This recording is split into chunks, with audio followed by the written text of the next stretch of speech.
अस्सलाम वालेकुम, good evening ladies and gentleman. उम्मीद करता हूँ आप सब ठीक होंगे। मैं फैसल ढेडी आपकी खिदमत में हाजिर हूँ एक नई एपिसोड के साथ जिसका नाम है mid week market recap by foundation securities, जहां हम डिस्कस करते हैं की performance takeaways of PSX from the beginning of this week. अगर हम परफॉर्मेंस लेवल पे निगाह डालें तो पीर वाले दिन के से 100 index open at 42,317 index points के साथ, और आज वेडनेसडे के दिन it manages in settle to close at 41,087 index point के साथ मजमूई तौर पे 1230 पॉइंट्स की गिरावट देखी है इन द बेंचमार्क के सी 100 index over the last 3 working days. अगर हम लिक्विडिटी फैक्टर पर निगाह डालें तो पीर वाले दिन के सी 100 इंडेक्स में 63 मिलियन शेयर्स का मजमूई तौर पे काम देखा गया, फॉलोड बाय ट्यूसडे के दिन कुछ थोड़े हैवी वॉल्यूम्स नजर आए और 105 मिलियन शेयर्स का मजमूई तौर पे काम देखा गया, और आज दोबारा थोड़े थिन वॉल्यूम्स के साथ 58 मिलियन शेयर्स का काम देखा गया इन द बेंचमार्क के सी 100 index down by 47% on day basis. अच्छा, वीक स्टार्ट हुआ with a slightly positive momentum के साथ जिसमें हमें इंटरेस्ट फैक्टर भी नजर आया कुछ सेलेक्टिव स्टॉक्स के अंदर, स्पेशली सिक्लिकल स्टॉक्स के अंदर, जहां हमने सीमेंट स्टॉक्स के अंदर एक पॉजिटिव मोमेंटम के साथ मंडे के दिन इंडेक्स की ओपनिंग देखी। साथ ही साथ ओवर द वीक भी सीमेंट्स के अंदर इंटरेस्ट मेंटेन रहा, but on a larger level अगर बात करें तो due to the political unrest situation in the country हमने देखा कि इन्वेस्टर्स का कंसर्न रहा और एक सेलिंग प्रेशर के साथ इंडेक्स ने क्लोजिंग दी, जो कि आज अगर 3 दिन की मजमूई परफॉर्मेंस पर बात करें तो 1230 पॉइंट्स की गिरावट देखी है इंडेक्स में इन द बेंचमार्क के सी 100 इंडेक्स। जिस तरह हम सब वाकिफ हैं प्रिंट मीडिया और डिजिटल मीडिया के जरिए कि जनाब पीटीआई के चेयरपर्सन मिस्टर इमरान खान साहब को कल अरेस्ट कर लिया गया कोर्ट के अहाते से।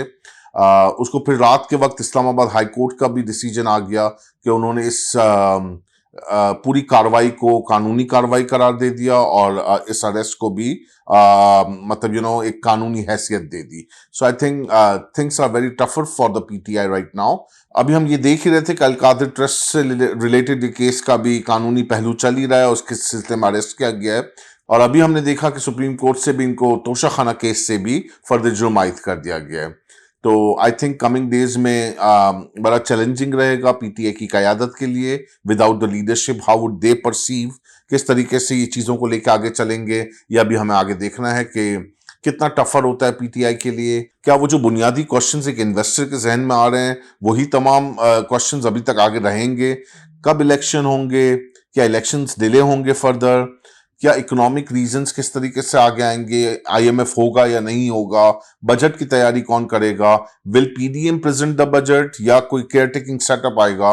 ये वो तमाम क्वेश्चंस हैं जो एक आम इन्वेस्टर के जहन में भी हैं आज इस वक्त मार्केट के अंदर, और एक आम बिजनेसमैन के जहन में भी, और एक आम सिटीजन के जहन में भी है।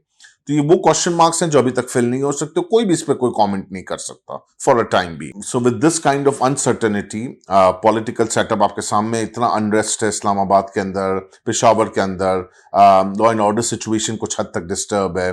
आज हमने मीडिया के जरिए देखा कि पंजाब में और खैबर पख्तूनख्वा में तो फौज को भी तलब कर लिया गया है, a kind of a semi emergency format जिसके अंदर फौज को बुला लिया गया है। So I wonder how things will turn around और किस तरीके से आगे जाके प्रोसीडिंग्स होती हैं। क्या हम इसमें पीटीआई का कोई कमबैक देख पाएंगे आगे चल के, या completely out of the picture हो गए? इलेक्शंस कब तक होंगे? तो ये वो क्वेश्चन मार्क्स हैं जिस पर अभी भी हमारा कंसर्न रहेगा एज इन्वेस्टर कि हम उस पर निगाह रखें ताकि अगली डायरेक्शन हमें पता लगे कि मार्केट किस डायरेक्शन पे चल पाएगी, बिकॉज ये छोटी छोटी बारीकियां हैं जो मार्केट के अंदर एक सेंसिटिविटी क्रिएट करती हैं। विज ओवरहैंगिंग इशू जो आईएमएफ का है पाकिस्तान के साथ, अभी तक वो डिले फैक्टर चल रहा है डिस्पाइट हैविंग के सारी conditions government of Pakistan met कर चुका है। फिर दोबारा नई चैलेंजेस और नई कंडीशंस आ जाती हैं कि नई फाइनेंसिंग अरेंज करनी है। तो आई थिंक वो ये छोटी बारीकियां हैं, ये छोटे प्रॉब्लम्स हैं जो कि गॉड फॉरबिड कहीं लार्जर स्केल पे लंबे ना हो जाएं और इकोनॉमिक पिक्चर को और डार्क ना कर दें।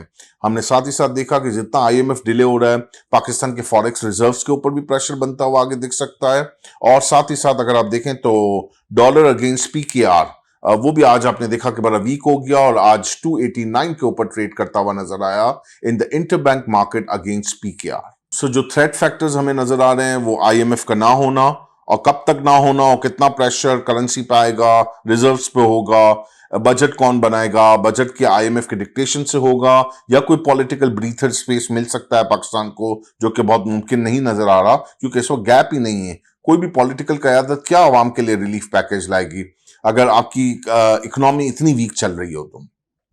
So with this kind of uncertainty, I would strongly advise to the investor to stay away right now from the equities. Target only for those companies जहां अच्छी डिविडेंड yield है और जहां आप लॉन्ग टर्म पोर्टफोलियो बिल्ड करके at least for a 2 years और 3 years time frame के साथ बैठना चाहते हैं और आप इंजॉय करना चाहते हैं एक अच्छी डिविडेंड yield जो एटलीस्ट रिस्क फ्री रेट से ऊपर हो। टिल देन अपने फीडबैक्स हमें जरूर आगाह कीजिएगा at info@fs.com.pk. Your feedback is at most important to us. Till then, I, Faisal Dedi, signing off. Take very good care of yourself and your investment too. Have a pleasant evening. Goodbye. Do take care of yourself and your investment too. Have a pleasant evening. Goodbye.